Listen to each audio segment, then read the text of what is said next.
2082 साल पुस 10 गते, डेट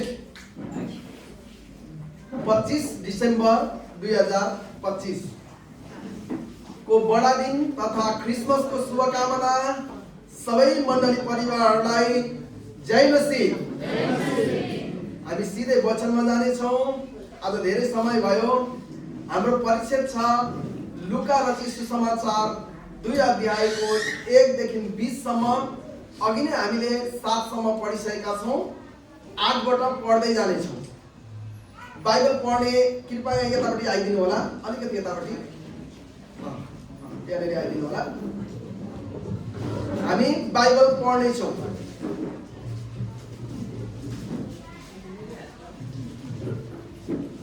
सरल सबैले बाइबल छ भने हेरेर पढ्न सक्नुहुन्छ र बाहिर हुनेहरू पनि कृपया भित्र आएर बसिदिनु होला। सबैजना वचन सुन्नु होला आधा घण्टा र तपाईहरु हामी सबैको लागि बाहिर खाना पाकिरहेको छ अनि सबैजना खाना खाएर मात्र आफ्नो घरमा जानु होला।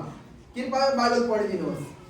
लुका रचित सुसमाचार 2 अध्यायको 1 बाट 20 सम्म।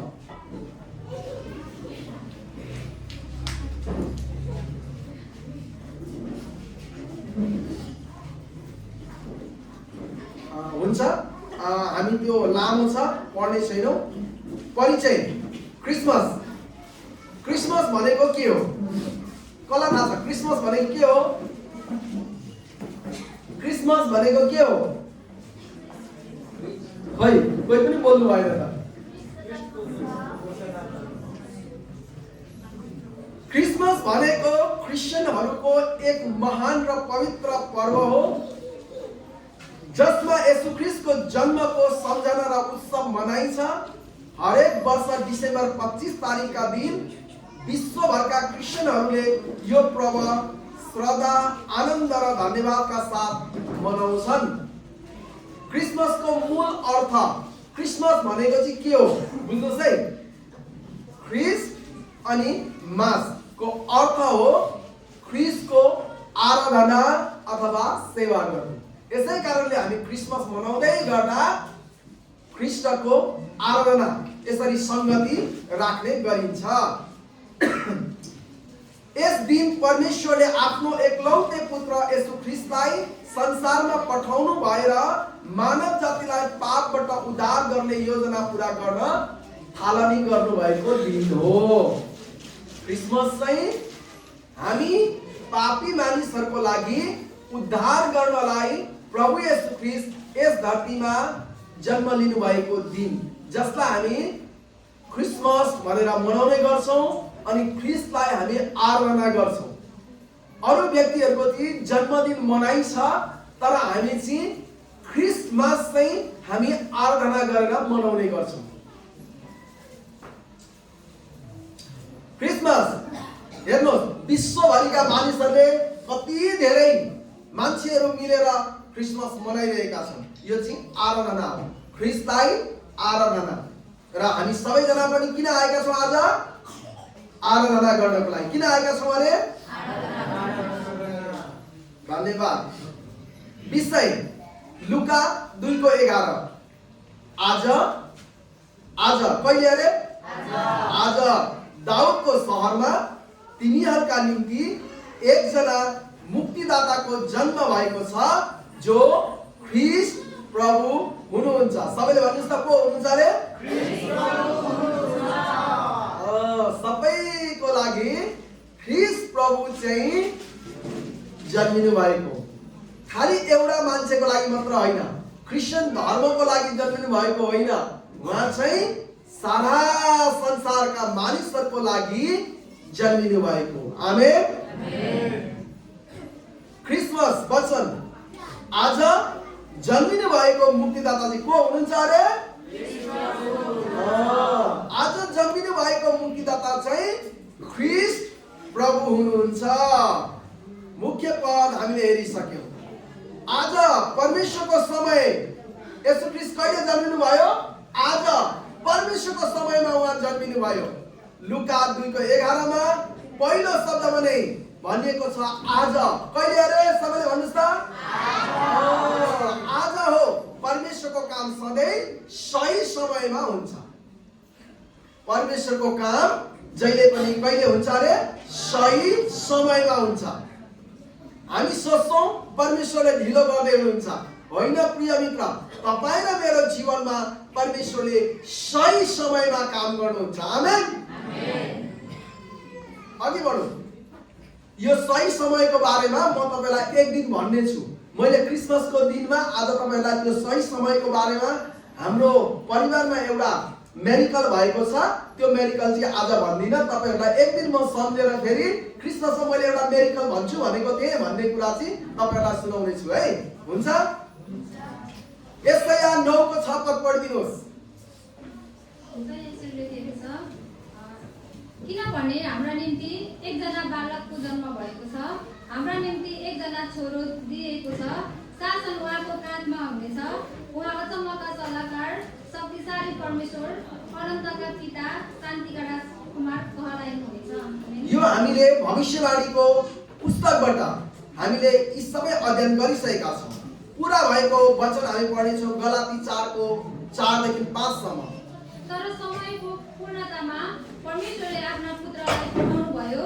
उहाँ एउटी स्त्रीबाट जन्मनु भयो तथा व्यवस्थाको अधीनमा जन्मनु भयो। व्यवस्थाको अधीनमा रहनेहरूलाई मोल तिरेर छुटाउनलाई उहाँ पठाइनु भयो ताकि हामी पुत्रको पूरा हक प्राप्त गर्न सकौँ। आमेन।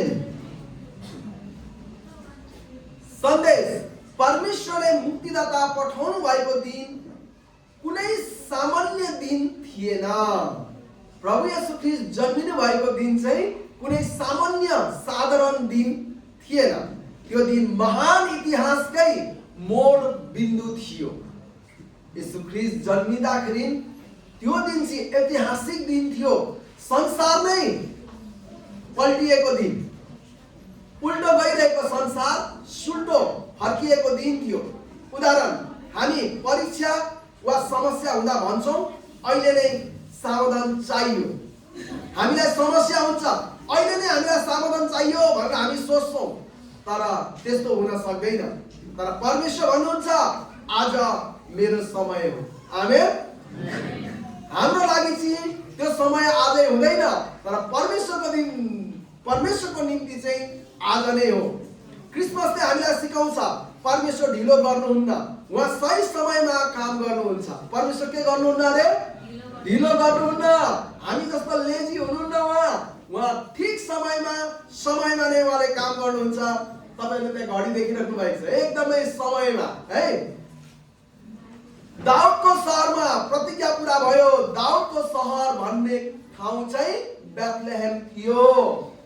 दाउदको सहरमा, यो पुरानो सहर हो, येशू ख्रीष्ट जन्मिँदै गर्दाको सहर हो।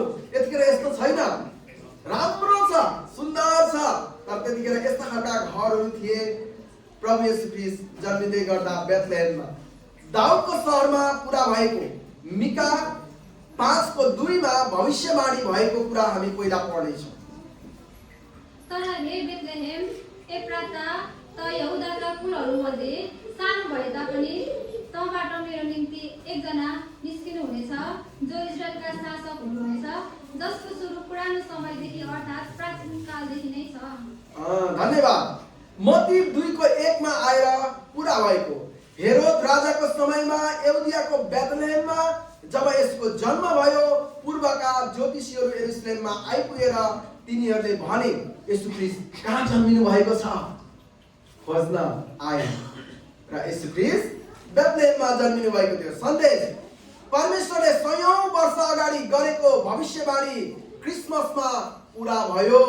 100औं र 1000औं वर्ष अगाडि परमेश्वरले भविष्यवाणी गर्नु भएको थियो। सो कुरा चाहिँ क्रिसमसमा आएर पुरा भयो। उदाहरण, मानिसको बाचा कहिलेकाहीँ टुट्छ। हामी बाचा गर्छौँ, बाचा थाहा छ नि, बाचा गर्छौँ तर हाम्रो बाचा टुट्छ, तर परमेश्वरको बाचा चाहिँ कहिले पनि टुट्दैन। आमेन। परमेश्वरले तपाईँलाई जे बाचा गर्नुभएको छ, प्रतिज्ञा गर्नुभएको छ, त्यो अवश्य पनि पुरा हुने नै छ। आजको शिक्षा तपाईँको जीवनको लागि परमेश्वरको प्रतिज्ञा पनि पुरा हुने नै छ। आमेन। परमेश्वरले बाइबलमा तपाईले मलाई यति धेरै प्रतिज्ञा गर्नुभएको छ, यी सबै प्रतिज्ञाहरू चाहिँ हाम्रो जीवनमा पूरा हुने नै छ। आमेन। भन्न सक्नुहुन्छ तपाईहरु परमेश्वरको वचन मेरो जीवनमा पूरा हुने नै छ। आमेन। यस्तै नै हो यो। तिमीहरूका निम्ति व्यक्तिगत प्रेम, स्वर्गदूतले भने तिमीहरूका निम्ति, कसको निम्ति अरे? मेरो निम्ति, तिमीहरूको निम्ति स्वर्गदूतले व्यक्तिगत प्रेम, यहाँनिर परमेश्वरले चाहिँ हामीलाई व्यक्तिगत प्रेम झल्काएको कुरा यहाँनिर भन्नुभयो। तिमीहरूको निम्ति के भयो? आज दाउदको सहरमा मुक्तिदाताको जन्म भयो। तिमीहरूको निम्ति, कसको निम्ति अरे? मेरो निम्ति। यूहन्ना 3:16 पढिदिनुहोस्।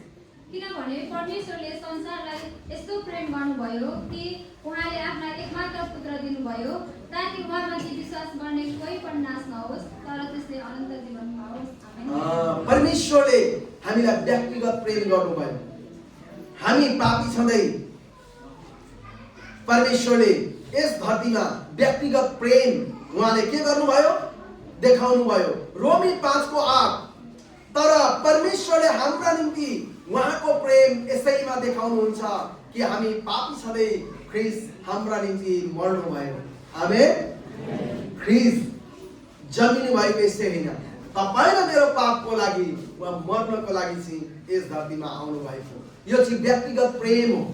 उहाँले तपाईलाई प्रेम गर्नुहुन्छ, मलाई प्रेम गर्नुहुन्छ, सबैलाई उहाँले निस्वार्थ प्रेम गर्नुहुन्छ।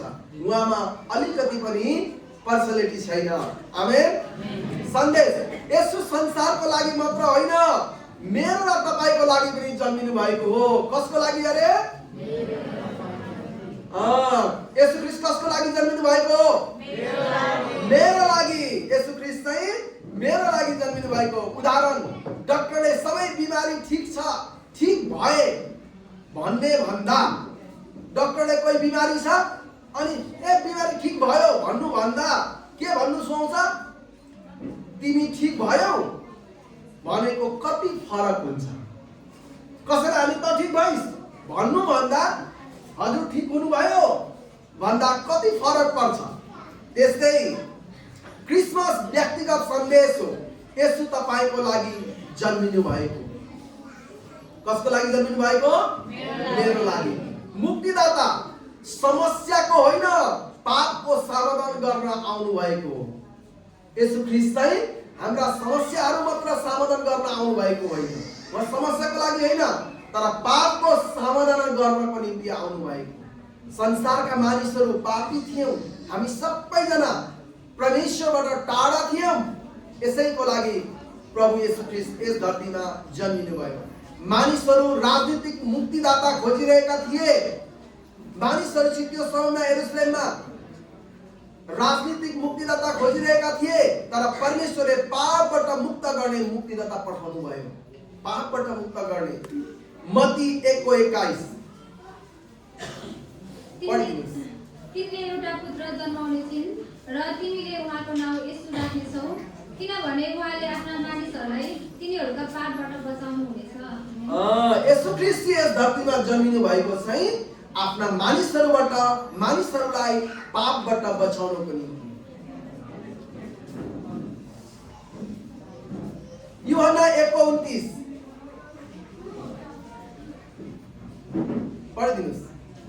भोलिपल्ट उनले येशूलाई आफूतिर आइरहनु भएको देखेर भने, हेर संसारको पाप उठाइ लैजाने परमेश्वरका थुमा। येशू ख्रीष्टले आफै भन्नुभयो।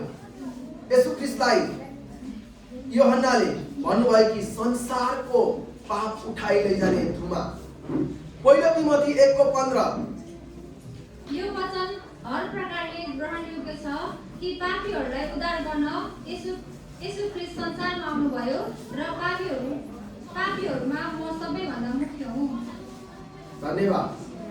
उदाहरण, बाहिरबाट राम्रो देखिने घर भित्र धमिराले खाइसकेको छ भने बाहिरी रङ लगाएर समाधान हुँदैन। येशूले भित्रको समस्या पाप समाधान गर्नुहुन्छ अथवा उहाँ गर्न आउनु भएको। धमिराले खाइसकेको छ भित्रको घर, बाहिर हामीले रङ लगाएर हुँदैन। हामी भित्र हामी शरीर राम्रो देखिन्छौँ, सुन्दर देखिन्छौँ, भित्र पापले हामीलाई खाइसकेको छ भने हामी जिउन सक्दैनौँ। यसै कारण यसले चाहिँ भित्री हृदय देख्नुहुन्छ।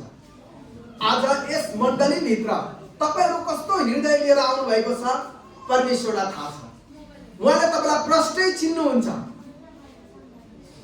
तपाईँ हामीलाई परमेश्वरले हृदय हेरिकन विचार गर्नुहुन्छ र तपाईँ र मेरो भित्रको हृदय चाहिँ परमेश्वरले देख्नुहुन्छ। यसै कारण प्रिय मित्र, प्रभु येशू ख्रीष्ट चाहिँ यस धरतीमा हाम्रा पापहरू, हाम्रा समस्याहरूलाई हल गर्नको निम्ति आउनु भएको। आज हामीले येशूलाई प्रभु मेरा पापहरू क्षमा गरिदिनुहोस् भनेर हामी भन्छौँ भने उहाँ क्षमा गर्न तयार हुनुहुन्छ। आमेन। 5 नम्बरमा ख्रीष्ट अभिषिक्त राजा, पुजारी अथवा अगमवक्ता। ख्रीष्टको अर्थ हो अभिषिक्त जन। ख्रीष्ट भनेको चाहिँ अभिषिक्त जन हो। यसैया 61 को 1 पद। परमप्रभु परमेश्वरका आत्मा ममाथि छ, किनभने गरिबहरूलाई सुसमाचार सुनाउनका निम्ति परमप्रभुले मलाई अभिषेक गर्नुभएको छ। मन भाँचिएकाहरूको हृदयलाई बाँच्न, कैदमा परेकाहरूलाई स्वतन्त्रता दिन र बन्धनमा परेकाहरूलाई छुटकाराको घोषणा गर्न उहाँले मलाई पठाउनु भएको छ। आमेन। यहाँ भन्दै हुन्छ परमप्रभु परमेश्वरको आत्मा ममाथि छ, येशू ख्रीष्ट माथि छ अनि उहाँ चाहिँ गरिबहरूलाई सुसमाचार सुनाउनको निम्ति आउनु भएको हो। हृदय भाँचिएकाहरूलाई, मन भाँचिएकाहरूलाई निको पार्न, कैदमा परेकाहरूलाई स्वतन्त्र दिन, बन्धनमा परेकाहरूलाई छुटकारा दिनको निम्ति प्रभु येशू ख्रीष्ट यस धरतीमा आउनु भएको हो। प्रभुको आत्मा ममाथि छ किनकि उहाँले मलाई अभिषेक गर्नु भएको छ। ख्रीष्टको भूमिका राजा, येशू ख्रीष्ट चाहिँ हाम्रो जीवनमा शासन गर्ने राजा हुनुहुन्छ। आमेन। मध्यस्थ, येशू ख्रीष्ट चाहिँ हाम्रो निम्ति बिन्ती गर्ने अथवा मध्यस्थ हुनुहुन्छ। परमेश्वर पिता कहाँ पुर्याउने उहाँ मध्यस्थ हुनुहुन्छ। उहाँ अगमवक्ता हुनुहुन्छ, सत्य प्रकट गर्नुहुन्छ। यसुले कहिले पनि असत्य भन्नुहुन्न। तपाईको जीवनमा जे छ त्यो सत्य कुरा चाहिँ प्रकट हुन्छ। यसुले सबैको मनलाई देख्नु भएको छ अनि जान्नु भएको छ। उहाँ सबैलाई प्रेम गर्नुहुन्छ। आमेन। उहाँले धनी गरिब, कालो गोरो, बुढो जवान केही भन्नुहुन्न। उहाँले सबैको हृदय कस्तो छ, जसले उहाँलाई प्रेम गर्न चाहन्छ त्यसलाई ख्रीष्ट प्रेम गर्नुहुन्छ। आमेन। यसै कारणले उहाँलाई सोधियो, प्रभु तपाईँ मलाई कति प्रेम गर्नुहुन्छ? उहाँले भन्नुभयो, हेर म तिमीलाई कति प्रेम गर्छु। म मेरा आफ्ना हातहरू फैलाएर क्रुसमा तिम्रो लागि बलि भएको छु। अब यो भन्दा ठुलो प्रेम कसको हुन सक्छ? धर्मी मानिसको निम्ति त कोही धर्मी मर्न तयार होला, तर पापी मानिसको निम्ति कोही व्यक्तिले मर्न तयार हुँदैन। तर ख्रीष्ट चाहिँ तपाईँ र मेरो पापको लागि मर्न तयार हुनुभयो। आमेन। अघि नै वचनमा भन्यो तिमोथीको पुस्तकमा पाउलले लेख्दै गर्दा सबैभन्दा पापी म थिएँ, मेरो लागि चाहिँ ख्रीष्ट आउनुभयो। आज संसारमा हामी सबैभन्दा नराम्रा मानिसहरू थियौँ होला, तर परमेश्वरले हामीलाई प्रेम गर्नुभयो र उहाँ तपाईँ र मेरो निम्ति आउनुभयो। हिब्रू 4 को 14 देखि 16।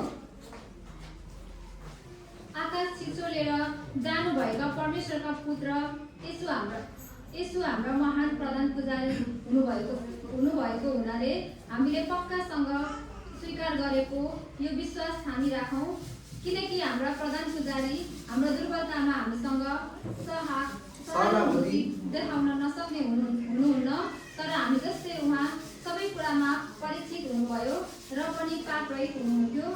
यसकारण साहससँग अनुग्रहको सिंहासन नजिक जाऊ र खाँचोको समयमा सहायता पाउनलाई कृपा र अनुग्रह प्राप्त गर्न सकौँ। आमेन। हाम्रो प्रभु येशू ख्रीष्ट यस धरतीमा आएर हामीले जस्तै सबै दुःख भोग्नुभयो। यसै कारणले मानिसलाई कहाँ दुःख हुन्छ, के हुन्छ, त्यो सबै कुरा ख्रीष्टले बुझ्नु भएको छ, जान्नु भएको छ। यसै कारण परीक्षाको समयमा, खाँचो परेको समयमा हामी ख्रीष्टसँग गयौँ भने उहाँले हामीलाई कहिले पनि खाली हात फर्काउनुहुन्न। आमेन। क्रिसमसले घोषणा गर्छ येशू केवल बच्चा मात्र होइन, उहाँ अभिषिक्त ख्रीष्ट प्रभु हुनुहुन्छ। आमेन। उहाँ खालि बालक मात्र भएर आउनु भएन, उहाँ क्रुसमा मात्र मर्नु भएन, उहाँ राजाओं का महाराजा र प्रभुओं का महाप्रभु पनि हुनुहुन्छ। एक दिन यो संसारको न्याय गर्न यसो चाँडै यस धरतीमा आउनु पनि हुनेछ। आमेन।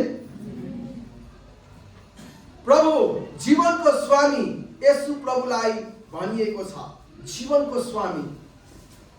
फिलिपी 2:9-11। त्यसकारण परमेश्वरले उहाँलाई अति उच्च पार्नुभयो र उहाँलाई त्यो नाउँ प्रदान गर्नुभयो जो हरेक नाउँभन्दा उच्च छ, कि स्वर्गमा, पृथ्वीमाथि र पृथ्वी मुनि भएको हरेक प्राणीले येशूको नाउँमा घुँडा टेक्नुपर्छ र हरेक जिब्रोले परमेश्वर पिताका महिमाको निम्ति येशू ख्रीष्टलाई प्रभु भनी स्वीकार गर्नुपर्छ। आमेन। आमेन। धन्यवाद। भनिएको छ परमेश्वरले उहाँलाई यस्तो खालको नाउँ दिनुभयो जो नाउँ हरेक पृथ्वीमा स्वर्गमा सबैभन्दा उच्च छ। त्यो नाम थियो येशू। एक दिन येशूको नाउँमा हरेक मानिसले घुँडा टेक्नु पर्नेछ र जिब्रोले भन्नु पर्नेछ येशू चाहिँ प्रभु हुनुहुन्छ। आमेन। सबैले, हामी सबैले येशूलाई चाहिँ प्रभु हो भनेर स्वीकार गर्नुपर्छ। येशू तपाईँ को हुनुहुन्छ? त्यसो भए सबैले भन्नुहोस् त, येशू को हुनुहुन्छ? आमेन।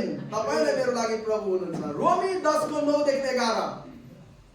किनकि यदि तिमीले येशूलाई प्रभु भनी आफ्नो मुखले स्वीकार गर्यौ र परमेश्वरले उहाँलाई मरेकाहरूबाट जीवित पार्नु भयो भने आफ्नो हृदयमा विश्वास गर्यौ भने तिम्रो उद्धार हुनेछ। किनकि मानिसले आफ्नो हृदयले विश्वास गर्छ र ऊ निर्दोष ठहरिन्छ, अनि उसले आफ्नो मुखले स्वीकार गर्छ र उद्धार पाउँछ।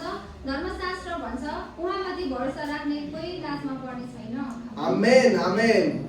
यहाँनिर भनिएको छ यदि तिमीले आफ्नो मुखले प्रभुलाई प्रभु हो भनी स्वीकार गर्यौ भनेदेखि र तिम्रो हृदयमा विश्वास गर्यौ भने तिम्रो उद्धार हुनेछ। के तपाईहरु येशूलाई प्रभु हो भनेर स्वीकार गर्न सक्नुहुन्छ? के तपाईहरु हृदयमा येशू मेरो प्रभु हुनुहुन्छ भनेर विश्वास गर्न सक्नुहुन्छ? त्यसो भए तपाई निर्दोष ठहरिनु भएको छ। सन्देश क्रिसमस केवल उत्सव मात्र होइन, यो आत्मसमर्पणको आह्वान हो। क्रिसमस भनेको चाहिँ खाली उत्सव होइन, पार्टी गरौँ, डान्स गरौँ, झिलिमिली बत्ती बालौँ, यो मात्र होइन। क्रिसमस भनेपछि प्रभु तपाईँ मेरो मालिक हुनुहुन्छ भनेर हाम्रो जीवनलाई समर्पण गर्नु हो। तपाईको इच्छामा मलाई चलाउनुहोस् है, तपाईँ जे भन्नुहुन्छ म त्यही पालन गर्छु है भनेर आत्मसमर्पण गर्नु हो। के त्यसो भए तपाईँ ख्रीष्टलाई आफ्नो आत्मा समर्पण गर्न चाहनुहुन्छ? चाहनुहुन्छ भने ताली बजाएर धन्यवाद दिनुहोस्। उदाहरण, उपहार खोलियो तर प्रयोग गरिएन भने के फाइदा? तपाईहरुले हामीलाई उपहार दिनुभयो, खोइ उपहार पास्टरजी खोइ उपहार दिनुभयो, यति धेरै झोला भई उपहार दिनुभयो। यो उपहार चाहिँ लगेर एउटा कुनामा फ्यालियो, खोलिएन, हेरिएन भने के फाइदा? फाइदा छ? छैन। त्यस्तै येशूलाई स्वीकार नगरेसम्म क्रिसमस अधुरो छ। जबसम्म हामी येशूलाई स्वीकार गर्दैनौँ न, येशू चाहिँ मेरो प्रभु हो भनेर हामी स्वीकार गर्दैनौँ न, तबसम्म क्रिसमस चाहिँ अधुरो छ। त्यसो भए के येशूलाई स्वीकार गर्ने? येशूलाई स्वीकार गर्ने कि नगर्ने? गर्ने। हामीले येशूलाई स्वीकार गर्नुपर्छ। हामी सबैले भन्नेछौँ, प्रभु येशू म तपाईलाई मेरो मुखले स्वीकार गर्छु। तपाईँ मेरो निम्ति यस धरतीमा जन्म लिनुभयो, मेरो लागि तपाईँ क्रुसमा बलि हुनुभयो, मेरो लागि मारिनुभयो, गाडिनुभयो, तेस्रो दिनमा गौरी उठ्नुभयो। म तपाईलाई मेरो जीवनको स्वामी र प्रभु भनी स्वीकार गर्छु। यो क्रिसमस मेरो जीवनको निम्ति स्वीकार योग्य क्रिसमस बन्न सकोस्। आमेन। निष्कर्ष लुका 2:11 सम्पूर्ण सुसमाचारको सार दिन्छ। आज के भयो अरे? सही समयमा। कहिले अरे? आज। कहिले अरे? आज सही समयमा। कसको सहरमा? के पूरा भयो? व्यक्तिगत प्रेम कसको लागि अरे? मुक्तिदाता के को लागि आउनु भयो? ख्रीष्ट को हुनुहुन्छ? सबैले भन्नुहोस्, ख्रीष्ट को हुनुहुन्छ? प्रभु को हो? आमेन। तपाईँ मेरो प्रभु चाहिँ जीवनको स्वामी हुनुहुन्छ। आज तपाईँ अनि मलाई आह्वान छ यूहन्ना 1:12 तर जतिले उहाँलाई ग्रहण गरे र उहाँको नाउँमा ती विश्वास गरे उहाँले तिनीहरूलाई परमेश्वरका सन्तान हुने अधिकार दिनुभयो। आमेन। अब त्यसो भए तपाईहरु को हो? परमेश्वरको सन्तान। सबैले भन्नुहोस् न, तपाईहरु को हो? परमेश्वरको सन्तान। अब परमेश्वरको सन्तान हो भने सबै आशिष कसको हो? मेरो। ख्रीष्टबाट आउने आशिष कसको हो? मेरो हो। यो क्रिसमसले तपाईहरुलाई प्रशस्त आशिष लिएर आओस्। 2025 सकिँदैछ, नयाँ साल आउँदैछ। नयाँ सालमा तपाईहरु एकदमै प्रशस्त आशिषित भएर जिउनुहोस् भन्दै परमेश्वरको वचन आज तपाईहरुलाई यही समाप्त गर्दै बिदा हुन चाहन्छु। आजको संगतिमा उपस्थिति सबैलाई धन्यवाद। परमेश्वरले आजको वचनमा प्रशस्त मात्रामा आशिष दिउन्। आजको क्रिसमस अथवा यो वर्षको क्रिसमस तपाईको जीवनमा अर्थ भएको क्रिसमस बन्न सकोस् भन्दै तपाईहरु सबैलाई 2025 को क्रिसमस अथवा बडा दिनको शुभकामना दिँदै परमेश्वरको वचनलाई अन्त गर्दै बिदा हुन चाहन्छु। सबैलाई जय मसीह।